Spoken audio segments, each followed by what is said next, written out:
Hi, my name is Sarah, and I'd like to talk to you about one of the most important discoveries in all of biology, the fact that DNA is universal. DNA is essentially a double helix, like this one. However, on a microscopic scale, you'll see that each of the 6 nucleotides shown contains a sugar called ribose, a phosphate molecule, and a nitrogenous base. There are 4 different nitrogenous bases, and each one forms a certain number of hydrogen bonds between the 2 of them. But what if I told you that all living organisms have DNA that consists of these same 4 nitrogenous bases? All living things have an infinite combination of these bases. This idea allows genes to be transferred from one organism to another, which has helped to solve many problems and provides the foundation for cures to currently untreatable genetic diseases. So let's take a closer look at gene transfer.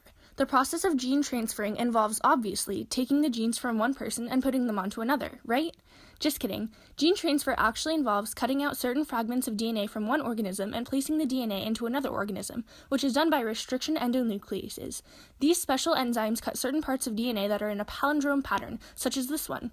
If you look at the pattern of both strands in the 5' to 3' direction, you can see that the order of the nucleotides is the same. If this strand of DNA were found in a larger strand, such as this one, then a certain restriction endonuclease would cut the DNA fragment as marked by this line. This will leave 2 hanging ends of DNA, called sticky ends, which can easily be rejoined.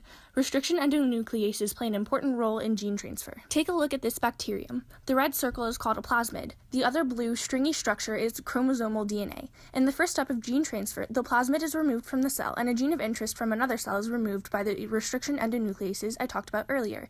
This gene is then amplified using a process called polymerase chain reaction, which creates millions of copies of the single strand of DNA. This plasmid is then cut with the same restriction endonuclease, which ensures that the DNA is cut at the same sequence of nucleotides.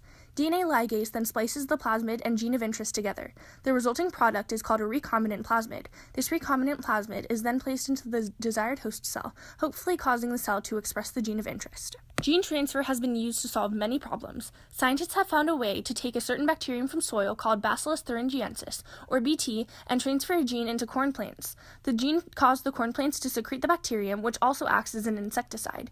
Scientists can also remove the gene that codes for the production of insulin from an organism and transfer the sequence of DNA into a person who can't naturally produce insulin. Gene transfer not only holds the solutions to many problems of the past, but it also holds the key to many doors in the future. Who knows? Maybe scientists could isolate a gene that influences the reproduction of cancerous cells and determine a way to transfer a new gene so that cancer can be prevented. There are so many possibilities, and I'm excited to be a part of a scientific world with so many new doors to open.